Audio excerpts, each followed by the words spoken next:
आज हमारे साथ हैं अलवर शहर के 300 साल से भी ज़्यादा पुराने और प्राचीन त्रिपोलिया महादेव मंदिर जी के महंत जितेंद्र खेड़ापति जी। महंत जी, आपका बहुत बहुत स्वागत है हमारे चैनल पे। जैसा कि हम सब जानते हैं कि सावन का पवित्र महीना चल रहा है, शिव जी का ये अति प्रिय महीना माना जाता है। मैं आपसे ये जानना चाहूँगी कि शिव जी को प्रसन्न करने के लिए भक्तों को इस महीने में क्या क्या करना चाहिए। जय श्री राम, जय भोलेनाथ की।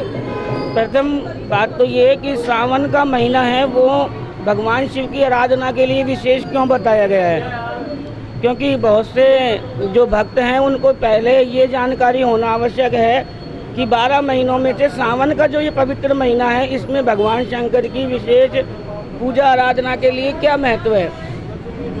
राजा हिमाचल के घर जब माँ पार्वती ने जो जन्म लिया था तब 1 महीने के लिए भगवान शंकर धरातल पर पृथ्वी लोक पर अपने ससुराल आते हैं, ऐसी मान्यता ग्रंथों में पाई गई है।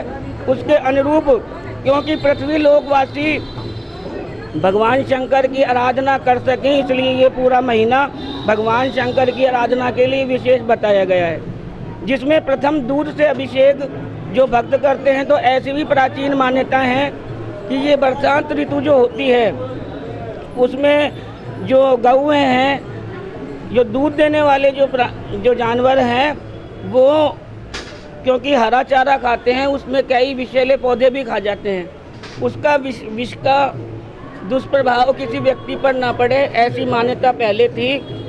ये सारा दूध एकत्रित कर और शिवलिंग पे चढ़ाया जाता है और भगवान शंकर को दूध अभिषेक से गृहस्थी में लक्ष्मी की प्राप्ति, सुख समृद्धि की प्राप्ति के लिए भी दूध अभिषेक बताया गया है। प्रन्यास मंदिर श्री त्रिपोलिया महादेव में यह प्राचीन शिवलिंग जो भगवान का विग्रह स्थापित है, उसमें भक्तों की ऐसी मान्यता है कि कोई भी भक्त जो यहाँ अपनी मन्नत लेकर आता है तो कोई भक्त यहाँ से खाली नहीं जाता। मंदिर स्थापना के समय से ही यहाँ अखंड ज्योत प्रज्वलित है, जो कि 300 वर्षों से ऊपर यह मंदिर स्थापित हुए हो गया है और जब से ये स्थापित के समय से ही अखंड ज्योत शिव शक्ति के स्वरूप में यहाँ विराजमान है। मंदिर प्रन्यास द्वारा पूरे वर्ष भर जो हमारे हिंदू सनातन धर्म के पर्व हैं, व्रत हैं, त्यौहार हैं, उनको बड़े हर्षोल्लास के साथ मनाया जाता है और प्राचीन प्रतिमाओं की प्राण बने रहे, उनमें तेज बना रहे, उसके अनुरूप शास्त्र अनुसार के अनुरूप यहाँ अभिषेक के कार्यक्रम निरंतर चलते रहते हैं। और आज त्रिपोलिया महादेव में दूसरा सोमवार जो कि उत्सव के रूप में मनाया जा रहा है। जगह के अभाव के कारण यहाँ भक्तों को लंबी कतार में प्रातः 2 बजे से ही जलाभिषेक के लिए भक्त लगे हुए हैं और निरंतर 3 बजे तक इसी प्रकार आमजन द्वारा भगवान का पूजा अभिषेक किया जाता रहेगा।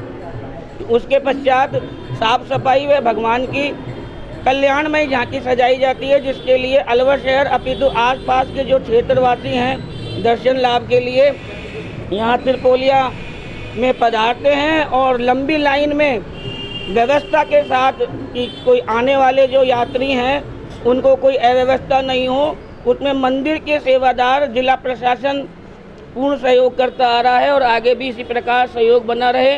आने वाले भक्तों की मयाद है जो इसी प्रकार भगवान त्रिपोलेश्वर नाथ पूरी करते रहें। रात्रि 11:40 तक दर्शन झांकी होती है, उसके पश्चात दूधाभिषेक का कार्यक्रम होता है। देर रात्रि महाआरती का कार्यक्रम होता है।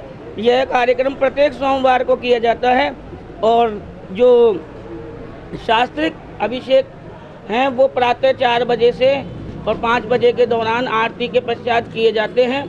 भगवान भोलेनाथ सभी की कामनाओं को पूर्ण करते रहें, साथ ही साथ एटीएल परिवार की दिनों दिन उन्नति करें, क्योंकि ऐसा जब दौर हमारे पूरे विश्व में था कि जब केंद्र सरकार द्वारा और राज्य सरकार द्वारा मंदिरों में प्रवेश पर रोक लगा दी गई थी।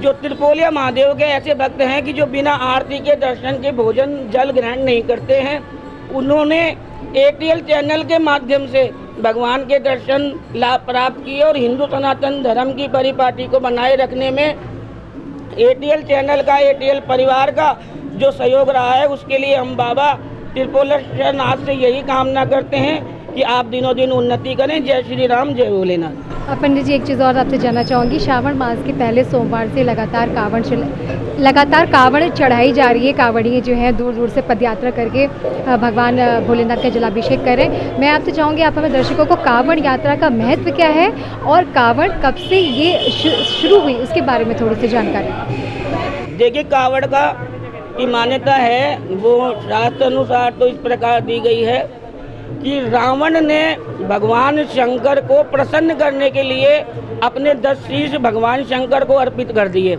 उसके पश्चात रावण का जो अधर्म है वो इस प्रकार बढ़ने लगा, तो भगवान त्रिलोकी के नाथ भगवान शंकर के पास सभी देवताएं हैं जो वो गए और उन्होंने भगवान शंकर से विनती करी कि भगवान, अगर रावण का अत्याचार इसी प्रकार बढ़ता रहा तो धरातल पे से, पृथ्वी लोक से धर्म का जो नाम है वो खत्म हो जाएगा। तो भगवान शंकर ने देवताओं को समझाया कि रावण ने 10 शीश मुझको अर्पण कर कर मेरे 10 रुद्रों को प्रसन्न कर लिया, इसलिए मैं अब उसका वध या उसका विनाश करने में सक्षम नहीं हूँ। इसलिए धर्म की जय रहे, धर्म का झंडा ऊंचा रहे। मैं 11वां अवतार हनुमान जी के रूप में लूँगा और फिर रावण को भगवान राम के साथ मिलकर उसका विनाश करूँगा। और भगवान विष्णु ने तभी भगवान शंकर के सामने ये शपथ ली थी कि भगवान राम के रूप में महाराज दशरथ के माँ कौशल्या के गर्भ से मैं जन्म लूँगा और रावण का विनाश करूँगा। तो सबसे पहले हनुमान जी की माँ अंजना माता ने कावड़ भगवान शंकर को भर के चढ़ाई थी। उसके पश्चात ये कावड़ चढ़ना प्रारंभ हुई हैं और कावड़ लाने वाले भक्त आज भी अपनी मन्नतें जो हैं वो मांगकर गंगा से, केदारनाथ से, अलग अलग तीर्थ स्थलों पे से अपनी मन्नतों के हिसाब से, अपनी आस्था के हिसाब से, सामर्थ्य के हिसाब से वहाँ से जल भरते हैं और भगवान को अर्पित करते हैं। पंडित जी, अधिक मास होने की वजह से इस बार सावन जो है वो 2 महीने का है, 8 सोमवार का है। मैं आपसे ये जानना चाहूँगी कि शिव भक्तों को इस महीने में क्या नहीं करना चाहिए जिससे उन्हें अपने पूजा का पूरा फल मिले। देखिए, सबसे पहले करने नहीं करने की जो बात है, अधिक मास के विषय में ये स्पष्ट करना आवश्यक है कि भगवान शंकर से माँ पार्वती ये प्रश्न करती है कि हे भोलेनाथ, जगत चराचर जगत आपका पूजा करता है, आपका ध्यान करता है, ब्रह्मा विष्णु महेश भी आपका ध्यान करते हैं, यानी बैकुंठ में, स्वर्ग में और पृथ्वी लोक में जब आप पूजनीय हैं तो आप समाधि में बैठकर किसकी पूजा करते हैं। तो भगवान शंकर ये कहते हैं कि जब समुद्र मंथन में जो हलाहल जो विष निकला था उसको भगवान शंकर ने कंठ में धारण किया, क्योंकि भगवान शंकर कहते हैं कि मेरे हृदय में मेरे इष्ट का निवास है, जिसकी मैं साधना करता हूँ वो मेरे इष्ट देव मर्यादा पुरुषोत्तम श्री राम हैं। तो सबसे पहले तो ये अधिक मास का क्या महत्व है वो मैं आपको समझा दूँ। अधिक मास में भगवान विष्णु की, भगवान राम की, जो कि देवादिदेव महादेव के इष्ट देव हैं भगवान राम, तो भगवान राम का सुमरन करें, भगवान का भजन करें और जहाँ तक विश्व से संबंधित बातें हैं अशब्द किसी को ना बोलें और अपने मन से, कर्म से और वाणी से अपने विचारों में शुद्धि लाने की कोशिश करें। सर्वप्रथम तो हमारा ये दायित्व बनता है कि हम कहीं भी धार्मिक स्थल पर जाते हैं तो वहाँ की गरिमा को बनाए रखने में सहयोग करें। दूसरा, जो परमात्मा ने हमको जिम्मेदारी दी है, जिस गृहस्थी की, जिस परिवार की, जिन बच्चों की, उनकी जिम्मेदारी को पूरी करने के बाद अगर हमारे पास कुछ पर्याप्त धन बचता है तो उसमें से आधा धन रोक कर उस आधे में से हम दान पुण्य करें। तीसरा जो ये है कि इसमें क्या करना चाहिए, क्योंकि ये सब पुरानी परिपाटी चली आई है कि अधिक मास का जो ये महत्व है कि हिरण्यकश्यप ने भगवान से ये वरदान मांगा था कि मुझे नर मार सके ना कोई नारायण मार सके, ना मुझे कोई जानवर मार सके ना कोई इंसान मार सके, इसलिए भगवान ने नरसिंह रूप धारण किया था और उसी के प्रावधान को परमात्मा की तरफ से पूर्ण करने के लिए ये 12 मास में से जो एक एक तिथि टूटती है उसका ये अधिक मास बनता है। और नरसिंह भगवान का जो अवतार हुआ था हिरण्यकश्यप का, वो ये पूरा महीना उसी बात के लिए बनाया गया है। तो इसमें किया हुआ दान पुण्य भजन और पूजा पाठ वो अधिक फलदायक है। और सबसे फलदायक ये है, जो व्यक्तिगत मेरा मानना है, कि हम इस धरातल पर रहकर अपने मन को, अपनी वाणी को और अपने धन को शुद्ध करने की कोशिश करें।